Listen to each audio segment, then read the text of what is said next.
എൻ്റെ പേര് ഗായത്രി. 1200-ൽ 1192. അടിപൊളി. അപ്പൊ ആദ്യമേ വലിയൊരു കൺഗ്രാജുലേഷൻസ്.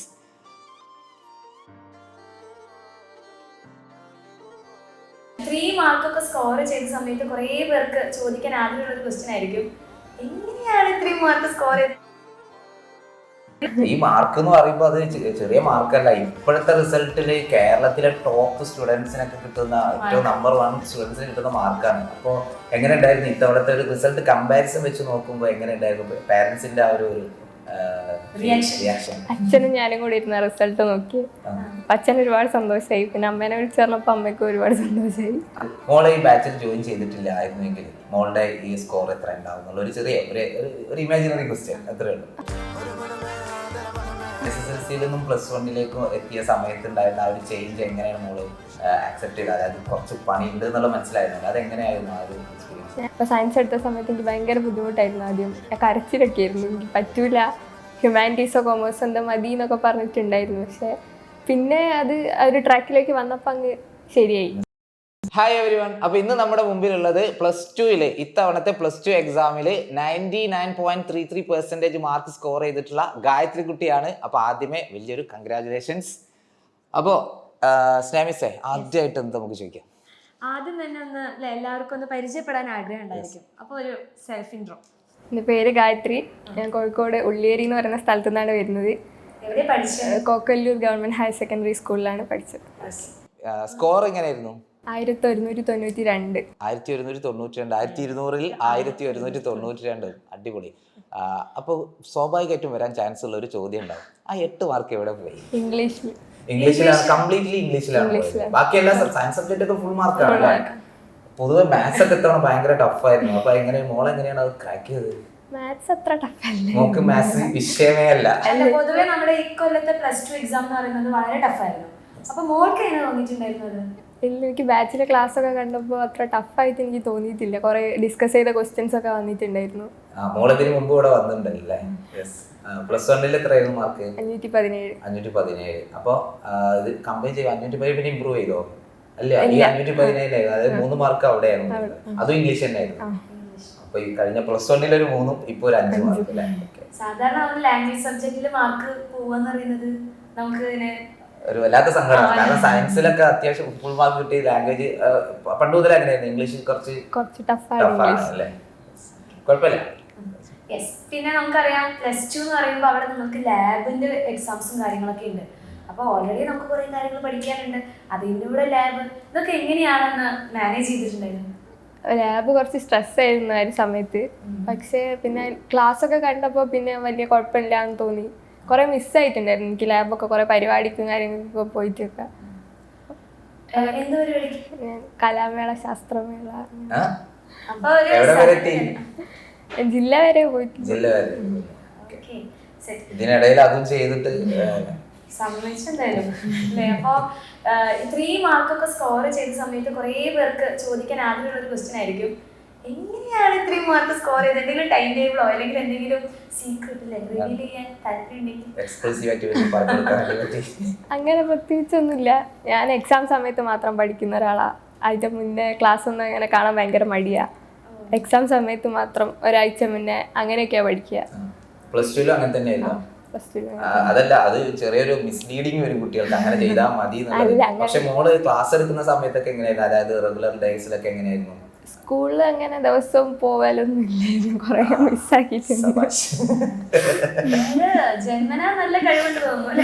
ജനിച്ചപ്പോഴേ നല്ല ബുദ്ധിയുള്ള കുട്ടിയാണ് ജനിച്ചുകൊണ്ടിരിക്കും, പുറത്തുമല്ല ആവശ്യം വന്നില്ല. അതിലെ യൂട്യൂബിൽ ക്ലാസ് കാണുമ്പോഴാണെങ്കിലും ബാച്ചിലെ ക്ലാസ് ഒക്കെ കുറെ ചാപ്റ്റേഴ്സ് കവർ ചെയ്യുന്ന സമയത്ത് നല്ല ശ്രദ്ധിച്ചിരുന്ന് കാണും. അത് പഠിക്കാനിരിക്കുമ്പോ ആള് പൂർണ്ണമായിട്ടും ഇല്ല, എനിക്ക് പറ്റുന്ന സമയം മാത്രം.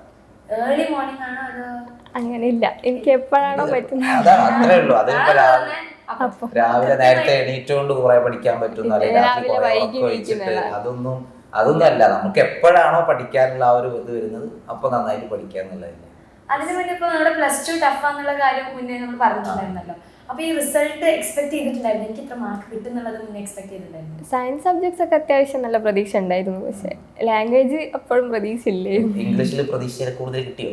പ്രതീക്ഷയിൽ കുറച്ച് കുറഞ്ഞു പോയി. പ്രതീക്ഷയിൽ കുറച്ച് പോയി. അപ്പൊ പാരന്റ്സിന്റെ റിയാക്ഷൻ എന്തായിരുന്നു? റിസൾട്ട് അറിഞ്ഞ സമയത്ത് അത് ഓൾറെഡി അറിയായിരുന്നോ കാര്യം? അല്ല, ഈ മാർക്ക് എന്ന് പറയുമ്പോൾ അത് ചെറിയ മാർക്കല്ല. ഇപ്പോഴത്തെ റിസൾട്ടിൽ കേരളത്തിലെ ടോപ്പ് സ്റ്റുഡൻസിനൊക്കെ കിട്ടുന്ന ഏറ്റവും നമ്പർ 1 സ്റ്റുഡൻസിന് കിട്ടുന്ന മാർക്കാണ്. അപ്പോൾ എങ്ങനെ ഉണ്ടായിരുന്നു ഇത്തവണത്തെ ഒരു റിസൾട്ട് കമ്പാരിസൺ വെച്ച് നോക്കുമ്പോൾ എങ്ങനെ ഉണ്ടായിരുന്നു പാരന്റ്സിന്റെ ആ ഒരു റിയാക്ഷൻ? അച്ഛനും ഞാനും കൂടി ഇരുന്ന റിസൾട്ട് നോക്കി. അച്ഛൻ ഒരുപാട് സന്തോഷമായി, പിന്നെ അമ്മേനെ വിളിച്ചു പറഞ്ഞപ്പോ അമ്മയ്ക്ക് ഒരുപാട് സന്തോഷമായി. അമ്മ എവിടെയാപ്പോ? അച്ഛനും അമ്മയും ഒരു ഷോപ്പിലാണ്, ഉള്ളിയേരി തന്നെ ഒരു ഷോപ്പിലാണ് വർക്ക് ചെയ്യുന്നത്. അപ്പൊ അച്ഛൻ വീട്ടിലുണ്ടായിരുന്നു ആ സമയത്ത്, അമ്മ ഷോപ്പിലായിരുന്നു. സന്തോഷമായി. ഓക്കെ. പിന്നെ സാധാരണ പ്ലസ് ടു കഴിഞ്ഞാൽ നമ്മളെല്ലാവരും ചോദിക്കുന്ന ഒരു കോമൺ ക്വസ്റ്റ്യൻ, എന്താണ് വാട്ട്സ് നെക്സ്റ്റ്, എന്താണ് ഫ്യൂച്ചർ പ്ലാൻ? ഡിഗ്രിക്ക് പോകാനാണ് പ്ലാൻ ചെയ്യുന്നത്. അപ്പൊ എന്താ അംബിഷൻ? അങ്ങനെ പ്രത്യേകിച്ചൊന്നും പ്ലാൻ ചെയ്തിട്ടില്ല. അതായത് ഡിഗ്രി ടീച്ചിങ് ആ ഫീൽഡിലേക്ക് നോക്കാനാണോ? അല്ല, അങ്ങനെ നോക്കുന്നില്ല. ഡിഗ്രി ഏത് സബ്ജക്റ്റ്? ഫിസിക്സ്. ഫേവറേറ്റ് സബ്ജക്ട് പറഞ്ഞു. അങ്ങനെയാണെങ്കിൽ ഫേവറേറ്റ് ഫാക്കൽറ്റി ആരാണ് എക്സാമിനറിലെ? എല്ലാവരും ഇഷ്ടം. സ്നാമിസിനോട് ഉള്ളോണ്ട് സ്നാമിസിനെ പറയണ്ട. അത് ഞാൻ മാറ്റി നിർത്താം. ഷെമിസാറിയും പറയണ്ട. അല്ല, സെക്കൻഡ് ലാംഗ്വേജ് ഏതാന്ന് ചോദിച്ചില്ല. മലയാളമല്ലേ? സ്വാഭാവികം, ഞാൻ രക്ഷപ്പെട്ടു. അങ്ങനെയില്ല, എല്ലാരും ഇഷ്ടം. പക്ഷെ നമ്മുടെ ബാച്ചിന്റെ ക്ലാസ്സസ് ഒക്കെ കണ്ടിട്ടാണ് ലാസ്റ്റ് സമയത്ത് പഠിച്ചിട്ടുണ്ടായിരുന്നു പറഞ്ഞു. അപ്പൊ ഏത് ഫീച്ചർ ആയിരുന്നു നിങ്ങൾക്ക് ഏറ്റവും കൂടുതൽ ഇഷ്ടമായിരുന്നു, അല്ലെങ്കിൽ എനിക്ക് പഠിക്കാൻ നല്ല യൂസ്ഫുൾ ആയിരുന്നു ഈ ഒരു ഫീച്ചർ ആയിരുന്നു? One shot. ചില ചാപ്റ്റേഴ്സ് ഒന്നും അങ്ങനെ ബാച്ചിൽ കവർ ചെയ്യാൻ എനിക്ക് പറ്റിയിട്ടില്ലായിരുന്നു, സമയത്തിന്റെ ഒരു പ്രശ്നം കൊണ്ട്. പക്ഷെ വൺ ഷോട്ട് കണ്ടത് ഒരുപാട് ഉപകാരപ്പെട്ടിട്ടുണ്ട്. സാധാരണ ഇപ്പൊ നമ്മുടെ ബയോളജിയിലൊക്കെ എന്ന് പറയുമ്പോൾ ഇപ്പൊ ഇത്തവണ ക്വസ്റ്റ്യൻ വന്നിട്ടുള്ള പാറ്റേണിലൊക്കെ ഡിഫറൻസ് ഉണ്ടായിരുന്നല്ലോ. അപ്പൊ മോള് ടെക്സ്റ്റ് ബുക്ക് കംപ്ലീറ്റ് ചെയ്ത് വായിച്ചിട്ടുണ്ടായിരുന്നു? ഇല്ല, ബാച്ചിലെ ക്ലാസ് മാത്രം. കംപ്ലീറ്റ്ലി അപ്പൊ ബാച്ചിലർ സ്റ്റുഡന്റ് ആണെന്ന് പറയാൻ വേണ്ടി പറ്റില്ല. ഒരു ഹൈപ്പോത്തറ്റിക്കൽ ക്വസ്റ്റ്യൻ ചോദിക്കട്ടെ. അതായത് മോളെ ഈ ബാച്ചിൽ ജോയിൻ ചെയ്തിട്ടില്ലായിരുന്നെങ്കിൽ മോളുടെ ഈ സ്കോർ എത്ര ഉണ്ടാവും എന്നുള്ള ഒരു ചെറിയ ഒരു ഇമാജിനറി ക്വസ്റ്റ്യൻ. അത്രേ ഉള്ളൂ. നന്നായിട്ട് കുറയായിരുന്നു. അപ്പൊ ഈ ബാച്ചിൽ അത്രയധികം മോക്ക് ഹെൽപ്ഫുൾ ആയിട്ടുണ്ട്. അത് വെറുതെ പറയാൻ വേണ്ടി പറയിക്കുന്നത്, അതൊന്നും ആത്മാർത്ഥമായിട്ടൊന്ന് പറഞ്ഞേ. ആത്മാർത്ഥമായിട്ട് പറയാം. നമ്മുടെ ബാച്ചില് അപ്പൊ എന്താണ് മോൾക്ക് ഏറ്റവും കൂടുതൽ ഇഷ്ടമായിട്ടുള്ളത്? അതായത് ഇപ്പൊ ചില കുട്ടികൾക്ക് ഇങ്ങനെ കോൺസെപ്റ്റ് ഇങ്ങനെ ക്ലിയർ ആയി പഠിപ്പിക്കുന്നുണ്ട്, അല്ലെങ്കിൽ എക്സ്പെരിമെന്റ് വഴി പഠിപ്പിച്ചിരുന്നുണ്ട്. അതിൽ മോൾക്ക് വളരെ യൂസ്ഫുൾ ആയിട്ട് തോന്നിയത് എന്താ? കുറെ കാര്യങ്ങൾ എക്സാമ്പിളും കാര്യങ്ങളൊക്കെ വെച്ച് പറഞ്ഞു തരും. ഇത് ഇന്നായിട്ട് റിലേറ്റ് ചെയ്തതാണ്, റിയൽ ലൈഫുമായിട്ട് കുറെ റിലേറ്റ് ചെയ്ത് പറഞ്ഞു തരുമ്പോൾ അതൊരുപാട് ഹെൽപ്ഫുൾ ആയിട്ടുണ്ട്. ഓർമ്മിച്ച് വെക്കാൻ പെട്ടെന്ന് പറ്റും. വീട്ടിൽ ആരെങ്കിലും ഇങ്ങനെ പുഷ് ചെയ്യുന്നോ പഠിക്കുക? ഒറ്റമോള.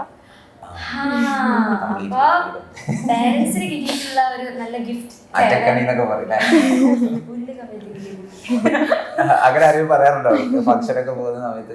നാട്ടുകാര് വിശേഷങ്ങൾ എന്തെങ്കിലും സാധാരണ മാർക്കം കിട്ടി കഴിഞ്ഞാൽ അങ്ങനെ വലിയ സ്വീകരണം അങ്ങനെ എന്തെങ്കിലും പ്ലാൻ ചെയ്തിട്ടുണ്ടോ? പ്ലാൻ ചെയ്തിട്ടൊന്നുമില്ല. എല്ലാവർക്കും ഒരുപാട് സന്തോഷം. എല്ലാവരും വാട്സാപ്പിൽ സ്റ്റാറ്റസ് ഒക്കെ ഇട്ടു. മോക്ക് വളരെയധികം സന്തോഷമായി. മോക്ക് SSLCയിൽ നിന്നും +1 എത്തുമ്പോൾ ഉണ്ടാവുന്ന ഒരു ചേഞ്ച്, മോള് സ്റ്റേറ്റ് സിലബസ് ആയിരുന്നു.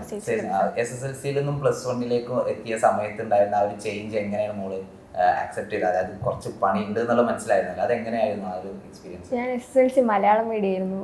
അപ്പോൾ ഇംഗ്ലീഷ് ടേംസ് ഒക്കെ കുറച്ച് ബുദ്ധിമുട്ടായിരുന്നു ആദ്യം പഠിക്കാൻ വേണ്ടി. അപ്പോൾ സയൻസ് എടുത്ത സമയത്ത് എനിക്ക് ഭയങ്കര ബുദ്ധിമുട്ടായിരുന്നു. ആദ്യം കരച്ചിലൊക്കെ ആയിരുന്നു, എനിക്ക് പറ്റൂല, ഹ്യൂമാനിറ്റീസോ കൊമേഴ്സോ എന്താ മതി എന്നൊക്കെ പറഞ്ഞിട്ടുണ്ടായിരുന്നു. പക്ഷെ പിന്നെ അത് ഒരു ട്രാക്കിലേക്ക് വന്നപ്പോൾ അങ്ങ് ശരിയായി, സെറ്റായി. അതിന് എത്ര സമയം എടുത്തു? അതായത് ക്രിസ്മസ് എക്സാം കഴിഞ്ഞതിന് ശേഷമാണോ അത് ശരിയായത്? സാധാരണ +1 ഫസ്റ്റ് ഓണപരീക്ഷ ഉണ്ടാവാറില്ല, സ്കൂളിൽ നടത്തിയിരുന്നു പരീക്ഷ? സീരീസ് ടെസ്റ്റ് പോലെ നടത്തിയിട്ടുണ്ടായിരുന്നു. നമുക്ക് അത് റിയാലിറ്റി നമുക്ക് മനസ്സിലാവുക ആ ഒരു ക്രിസ്മസ് എക്സാം ആവുന്ന സമയത്താണ്. ഞാൻ ഇത്രയും ബാക്കിലാണോ എന്നുള്ള കാര്യം. എന്നിട്ട് ഒരുപാട് അത് ഓവർകം ചെയ്യാൻ വേണ്ടിയിട്ട് മോള് നന്നായിട്ട് വർക്ക് ചെയ്യുന്നു. എന്നാലും മനസ്സിലാക്കണല്ലോ, അതായത് 10ാം ക്ലാസ് വരെ മലയാളം മീഡിയത്തിൽ പഠിച്ചു, പിന്നെ ഇംഗ്ലീഷ് ടേംസും കാര്യങ്ങളൊക്കെ പഠിച്ച് സയൻസ് സബ്ജക്റ്റിൽ ഒരു മാർക്ക് പോലും മിസ്സാക്കിയിട്ടില്ല. അത് ഞാനും അങ്ങനെ തന്നെ. ഞാൻ സയൻസ് എടുത്തിരുന്നു, മലയാളം മീഡിയം ആയിരുന്നു.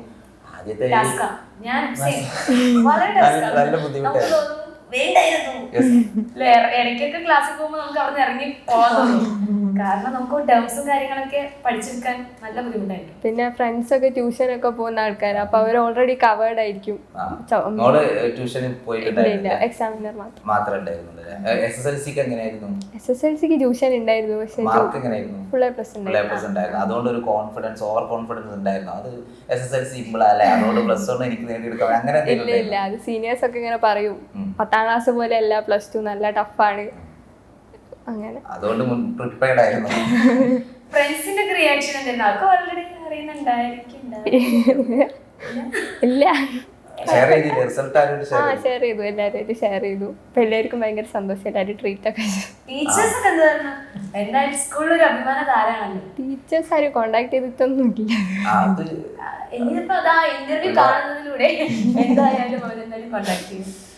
എന്തായാലും ഇനി ഒറ്റ ചോദ്യം, അതായത് നമ്മുടെ +1-ലെ കുട്ടികൾ ഇനി +2-ലേക്ക് വരാൻ പോകുന്ന കുട്ടികൾക്ക് വേണ്ടിയിട്ട് എന്തായിരിക്കും ഒരു മെസ്സേജ് കൊടുക്കാണ്ടെങ്കിൽ ഇങ്ങനെയൊക്കെ ചെയ്യണം, എനിക്ക് ലാക്കായിട്ടുള്ള അങ്ങനെ ലാക്കാവാൻ സാധ്യതയിൽ അത്രയും മാർക്ക് വാങ്ങിയിട്ടുണ്ട്, എനിക്ക് സ്മോളുടെ ഒരു എക്സ്പീരിയൻസ് എന്തെങ്കിലും ഒരു സജഷൻ കൊടുക്കാൻ അല്ലെങ്കിൽ ഒരു മെസ്സേജ് കൊടുക്കാൻ എന്തായിരിക്കും കൊടുക്കുക? ആദ്യമേ ക്ലാസ് ഒക്കെ കാണുന്നത് നന്നായിരിക്കും. ഞാൻ മടികൊണ്ടാണ് കാണാതിരുന്നത്. അങ്ങനെ ആകുമ്പോൾ കുറേ ബേർഡൻ വരും, കുറേ ഭാഗങ്ങൾ ഒരുമിച്ച് പഠിക്കേണ്ടി വരും എക്സാമിൻ്റെ സമയമാകുമ്പോഴത്തേക്കും. പക്ഷെ ആദ്യമേ പഠിച്ചു തുടങ്ങി കഴിഞ്ഞ് കഴിഞ്ഞാൽ അത്ര പ്രശ്നം ഉണ്ടാവില്ല. എല്ലാ എക്സാമും നല്ല സീരിയസ് ആയി കണ്ട്, ഇപ്പോൾ ക്രിസ്മസ് എക്സാം ആണെങ്കിൽ ഓൺ എക്സാം ആണെങ്കിലും ഒക്കെ അതിൻ്റെതായ സീരിയസ്നെസ്സോട് കൂടി കണ്ട് പഠിച്ചു കഴിഞ്ഞാൽ അവസാനത്തേക്ക് വലിയ ബുദ്ധിമുട്ട് വരാൻ ചാൻസ് ഇല്ല. എല്ലാവരും നോട്ട് ചെയ്യേണ്ട കാര്യമാണ്, ഇത് മോളുടെ മാത്രം കേസല്ല, എല്ലാവർക്കും പറ്റുന്ന പ്രശ്നം ഇതാണ്. അതായത് എക്സാമിനോട് അടുക്കുമ്പോഴാണ് പലർക്കും ചൂട്. അത് ഒരു എന്താ പറയാ, കുറെ വർഷങ്ങളായിട്ട് അവർ ഫോളോ ചെയ്യുന്ന ഒരു ശീലല്ലേ, ചൊട്ടയിലെ ശീലം ചുടല വരെ എന്ന് പറഞ്ഞ പോലെ അത് മാറേണ്ട സമയമായിട്ടുണ്ട്. കാരണം അത്രയധികം എന്താ പറയാ കുട്ടികളാണ് ഈ എക്സാം സമയത്ത് ഈ ഒരു തോൽവി അല്ലെങ്കിൽ ആ ഒരു സ്ട്രെസ്സൊക്കെ അനുഭവിക്കുന്നത്. അപ്പോൾ തീർച്ചയായിട്ടും അത് മാറണം. നിങ്ങൾ നേരത്തെ തന്നെ പഠിച്ചു തുടങ്ങുക. ഇപ്പോൾ നല്ല സമയം, ഇപ്പോൾ നമുക്ക് സ്കൂളൊക്കെ ഇങ്ങനെ തുടങ്ങാൻ പോകുന്ന ആ ഒരു ടൈമിലാണ്. അപ്പോൾ അതുകൊണ്ട് ഉറപ്പാണ് മാറ്റം ഉണ്ടാവും. അതിന് ഏറ്റവും വലിയ ഉദാഹരണമാണ് ഇപ്പോൾ നമ്മുടെ മുമ്പിൽ ഇരിക്കുന്നത്. പിന്നെ നമ്മുടെ മുമ്പിലിരിക്കുന്ന ആൾക്ക് ഓൾറെഡി നന്നായിട്ട് ലാസ്റ്റ് സമയത്ത് അതിനെ പഠിച്ചെടുക്കാനുള്ള ഒരു കഴിവുള്ളതുകൊണ്ടാണ്. എല്ലാവരും ഇതുപോലെ ആയിരിക്കണം എന്നില്ല. കുറെ പേർക്ക് ഒരു ടോപ്പിക് പഠിക്കണമെങ്കിൽ കുറെ സമയം എടുക്കും. ഒരാൾക്കാണെങ്കിൽ ഒരു ടോപ്പിക് പഠിക്കണമെങ്കിൽ പെട്ടെന്ന് പഠിച്ചെടുക്കാൻ പറ്റും. അപ്പോൾ എല്ലാത്തിനും ബെസ്റ്റ് എന്ന് പറയുന്നത് ആദ്യം മുതൽ തന്നെ പഠിച്ചു തുടങ്ങണം. ഓക്കെ, അപ്പൊ എന്തായാലും നമുക്കൊന്നും കൂടി എന്ത് ചെയ്യാം, ഒന്ന് കൺഗ്രാജുലേറ്റ് ചെയ്യാം. അപ്പൊ അടിപൊളി ഫുൾ സെറ്റായിട്ട് ഇനി നല്ലൊരു ഫ്യൂച്ചർ ആഗ്രഹിക്കുന്ന പോലെ തന്നെ ഇപ്പോൾ പ്ലാനൊന്നും ആയില്ല, കുറച്ച് കഴിഞ്ഞാൽ പ്ലാനൊക്കെ ആവും. ആ സമയത്ത് എന്താണോ മോളുടെ ആഗ്രഹം അതിനനുസരിച്ച് ഉയരങ്ങളിൽ എത്താൻ പറ്റട്ടെ എന്ന് ആത്മാർത്ഥമായിട്ട് പ്രാർത്ഥിക്കുകയാണ്. അപ്പോൾ താങ്ക് യു.